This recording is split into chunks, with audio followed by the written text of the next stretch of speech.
Hello साथियों, नमस्कार। हमारे पाल क्लासेस V2R में आपका बहुत बहुत हार्दिक स्वागत है। आज हम बात कर रहे हैं भिन्न संख्यात्मक संख्याएं, भिन्न संख्याओं का जोड़, घटाव और गुणा, इसके बारे में बात करेंगे। तो बिल्कुल ध्यान से समझना है। ये जवाहर नवोदय विद्यालय के लिए है, एंट्रेंस एग्जाम वालों के लिए, क्लास 6 के लिए है। और अगर देखना चाहें तो क्लास 10th के लिए बिल्कुल सेम ही है, वो भी देख सकते हैं, कोई इससे नुकसान नहीं है। अगर देखना चाहें वो देख सकते हैं। और जिसने हमारे चैनल को ज्वाइन नहीं किया तो सबसे पहले वो हमारे चैनल को ज्वाइन करें और लाइक करें, शेयर करें। तो चलिए पहला क्वेश्चन की बात करें। पहला क्वेश्चन नंबर ये है, नीचे दिए गए व्यंजक में व्युत्क्रम की गणना कीजिए। नीचे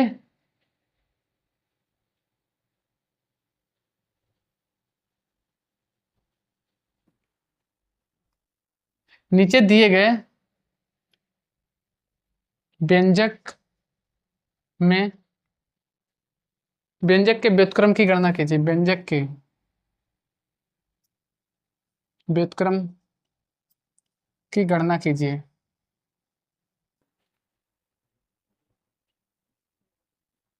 व्युत्क्रम की गणना कीजिए। तो क्वेश्चन क्या है? क्वेश्चन नंबर 1 ये है कि 34/15 गुणा के 45/17, ये हमारे पास क्वेश्चन है। ये कह रहा है व्युत्क्रम की गणना कीजिए। तो व्युत्क्रम के बारे में हमने बताया था क्या होता है व्युत्क्रम। तो फिर से एक बार समझ लेते हैं व्युत्क्रम भिन्न क्या होती है। किसी भी भिन्न को, मान लो एक भिन्न है हमारे 22/3, ये संख्या अंश होती है ऊपर वाली, नीचे वाली हर। अब कहता है किसी भी भिन्न को अंश को हर में और हर को अंश में परिवर्तन करने पर जो दूसरी भिन्न प्राप्त होती है उसे हम व्युत्क्रम भिन्न कहते हैं। तो वही क्वेश्चन यहाँ पे दिया गया है कि व्युत्क्रम भिन्न की गणना कीजिए। तो जैसे कि मान लो ये हमने भिन्न हमारे पास, इसको हम अगर अंश को हर में, हर को अंश में परिवर्तन कर देंगे तो जो भिन्न ये प्राप्त हुई है वही हमारी व्युत्क्रम भिन्न कहती है। तो यहाँ पे भी हल करेंगे इसी टाइप से। व्युत्क्रम भिन्न के लिए पूछा है तो 34 को नीचे लिखेंगे और 15 को ऊपर। इसी टाइप से यहाँ पे 17 को ऊपर लिखेंगे, 45 को नीचे। अब कह रहा है इनकी गणना करें। तो गणना कैसे करेंगे? 17 एकम 17, 17 दूनी 34, 5 9, 5 नेम 45, 5 तियां 15, 3 एकम 3, 3 तियां 9। जो भिन्न हमें प्राप्त हुई है, क्या भिन्न प्राप्त हुई है? 1/2 गुणा के 1/3, ये हमें भिन्न प्राप्त हुई है। अब इसका हम हल करेंगे तो 1/6 इसका आंसर आएगा। बिल्कुल राइट, समझ में आया होगा। अब चलिए अगले क्वेश्चन की बात करते हैं। बिल्कुल साथ साथ नोट करते जाना है। जिसने नोट नहीं किया है वो नोट कर सकता है, वीडियो को पॉज करके भी नोट कर सकता है। चलिए क्वेश्चन नंबर 2 देखते हैं। क्वेश्चन डिस्प्ले पे आ रहा होगा। राधिका ने 8 सही 1/4 kg फल खरीदे। राधिका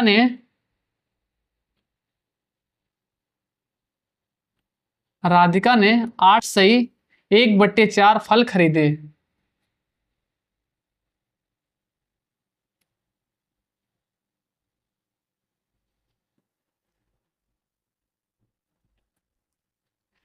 फलों को उपयोग उसने पुडिंग बनाने में कर लिया। कुछ फल उसने कितने फल किए हैं?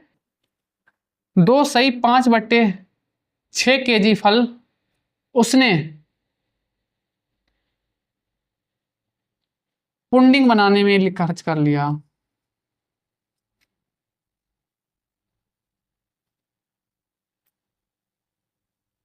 पुडिंग बनाने में खर्च कर लिया है। जो क्वेश्चन कह रहा है वही लिखते जाना है बिल्कुल। और बचे हुए फल फ्रूट सलाद बनाने के लिए रख दिए हैं। जो बचे हुए फल फ्रूट सलाद बनाने के लिए रख दिए हैं। अब उसने पूछा उसने कितने फल फ्रूट सलाद बनाने के लिए रखे हैं। क्वेश्चन कह रहा है फल फ्रूट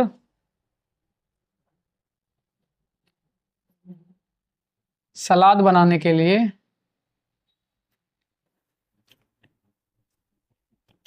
कितने फल रख दिए हैं। यही हमें ज्ञात करना है। तो टोटल फल पहले हम निकालेंगे। क्या थे? 8 सही 1/4 को हल करेंगे। हल करना हमने बताया भी था आपको कि 8 चौक 32 और 1 33/4। ये फल उसने खरीदे थे। जो बाय किए थे, जो कि फल 33 सही 1/4, 33/4। और क्या कहे, खर्च किसने किए, खर्च जो फल हुए थे, खर्च कितने कर लिए उसने पुडिंग बनाने में, 2 सही 5/6। अब इसको हल करेंगे, 6 दूनी 12, 5 17, 17/6। ठीक है, बिल्कुल ध्यान से समझते रहना है। उसने इतने फल खर्च कर लिए। अब दोनों क्या कह रहा है, दोनों भिन्नों को अगर हमें देखना है, कितने खरीदे थे उसने, 33 सही बटे 4। खर्च कितने कर लिए उसने, माइनस कर देंगे 17/6। हम दोनों का लासा लेंगे। लासा क्या लेंगे, 4 और 6 का लासा अगर हम निकालें तो निकाल सकते हैं, 2 दूनी 4, 2 3 6। फिर 2 से काटें, 2 एकम 2, 2 3 6। फिर काटें 3 से, 2 दूनी 4 3 12।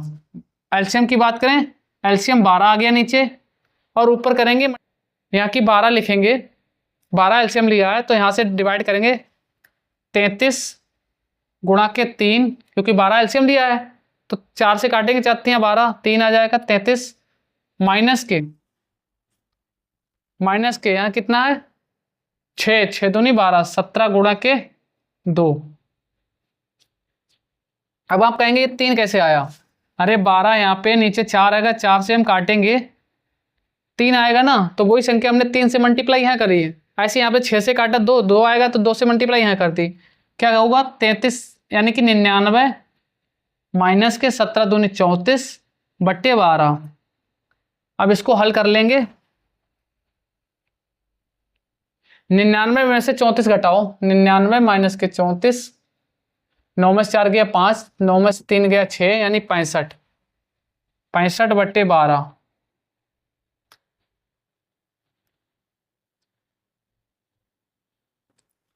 पैंसठ बट्टे 12 को हम क्या लिख सकते हैं,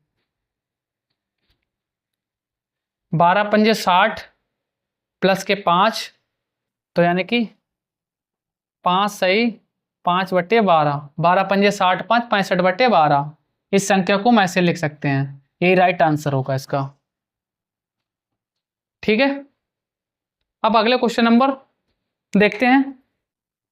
मैंने 3/7 को निरूपित करने के लिए दी गई आकृति में कितने भागों को छायांकित करना होगा, कितने भागों को छायांकित करना होगा 3/7 को। आकृति के कुल भाग की बात करें, अगर हम आकृति के कुल भाग की बात करें,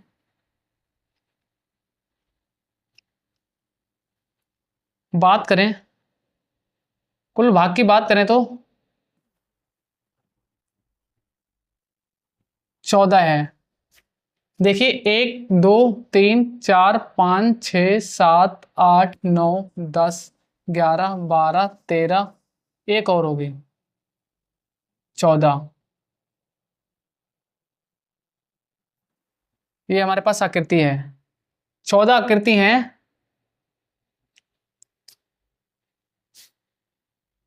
एक फिर से बना दे रहा हूं,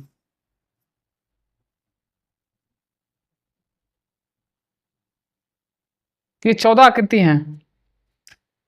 कुल क्षेत्र की बात करें, कुल आकृति क्षेत्र की बात करें तो 14 हैं, 14 आकृति हैं। तो छायांकित भाग की कितना है, 3/7। 3/7 यानी निरूपित करने के लिए, सत्यापन करने के लिए 3/7 छायांकित भाग है, यानी कि 3/7 यहाँ तक छायांकित भाग है। बाकी को हल करने के लिए हम क्या करेंगे, यहाँ पे मल्टीप्लाई 14 से कर देंगे। कितनी आकृति हैं, कुल 14, 14 से मल्टीप्लाई कर देंगे। अब इसको हल करने पर जो आंसर प्राप्त होगा वही हमारा इसका आंसर होगा। जैसे 7 दूनी 14 यानी कि 6, यानी कि 6 आंसर प्राप्त हुआ है इसका। अगर हम छायांकित भाग की बात करें तो हमारा 6 ही होगा। 1 2 3 4 5 6 7, 1 2 3 4 5 6 7 8, 3/14 यानी सही है, 6 आंसर होगा इसका।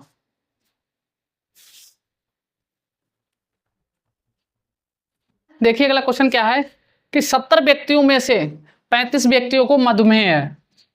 हमारे पास कुल व्यक्ति कितने हैं? कुल व्यक्ति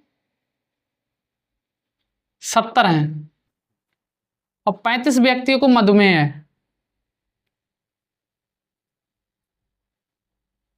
35 व्यक्तियों को मधुमेह है। तो सत्यापन कीजिए कि कितने इस आकृति में कितने व्यक्ति को मधुमेह है, निरूपित करता है। कौन सा आकृति निरूपित करता है कि 35 व्यक्तियों को मधुमेह है? तो देखेंगे क्या है कि 70 हैं, 70 में दो तो मतलब यानी दो 35 यानी आधे व्यक्ति तो ऐसे हैं जो मधुमेह से हैं, बाकी जो व्यक्ति सही हैं वो कौन से हैं? 35 सही हैं। तो आंसर कौन सी आकृति से होगी? सही है, क्योंकि ये आधा गोला सही है, आधा बिल्कुल मधुमेह से है। तो राइट आंसर ए वाला यही होगा, ये वाला आकृति। ठीक है, अगला क्वेश्चन देखिए। जूलिया को 1/2 घंटा कपड़े धोने में और अपने बालों को कंघी करने में लगता है और कपड़े पहनने के लिए लगता है। ये क्वेश्चन है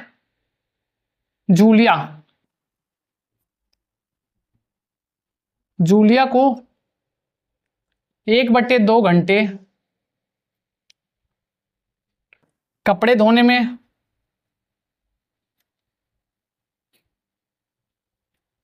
नहाने में और अपने बालों में कंघी करने में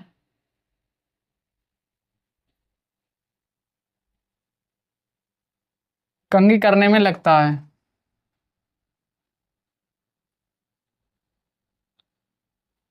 इतना समय उसे लगता है 1/2 घंटे, यानी कपड़े धोने में, नहाने में, उसे कंघी करने में लगता है, तथा 1/4 घंटा नाश्ता करने में। नाश्ता करने में कितना समय लगता है? 1/4 घंटे। 1/4 घंटे नाश्ता करने में लगता है। जूलिया को स्कूल जाने के लिए तैयार करने होने में कितना समय लगेगा? जब जूलिया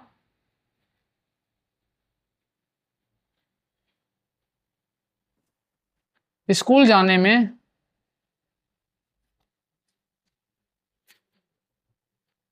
कितना समय लगेगा?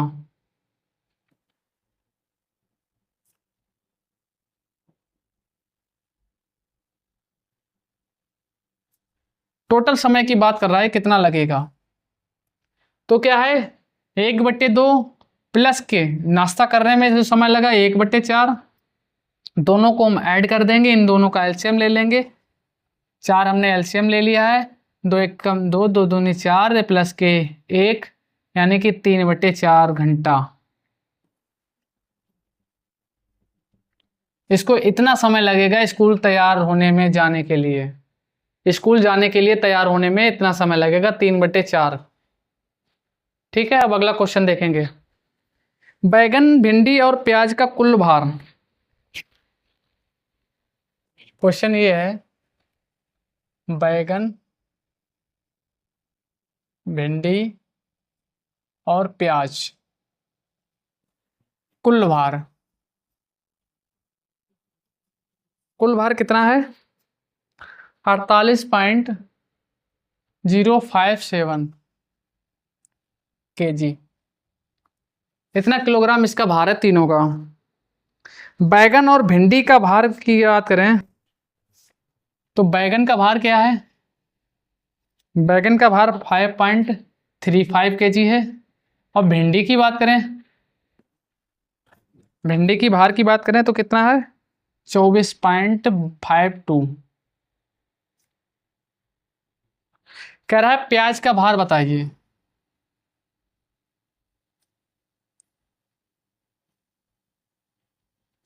हमें प्याज का भार निकालना है, तो पहले हम तीनों का योग लिखेंगे।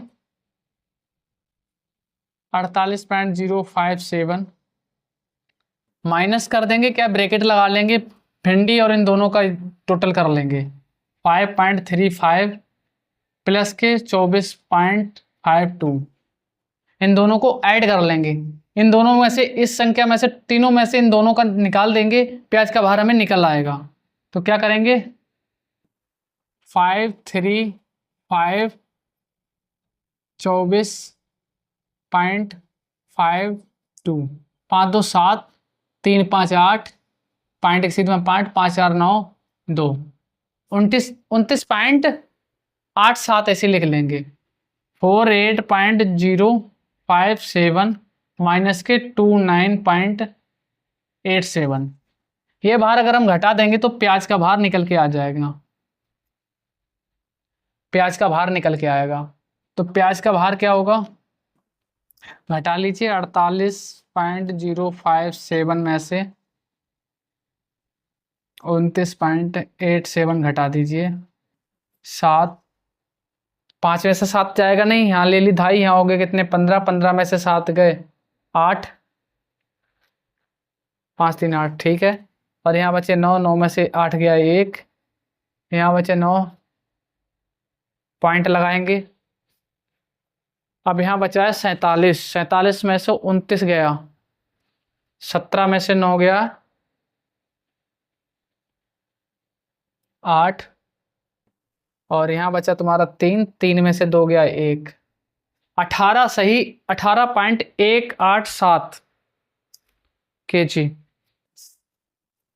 यही आंसर आएगा इसका, 18.187।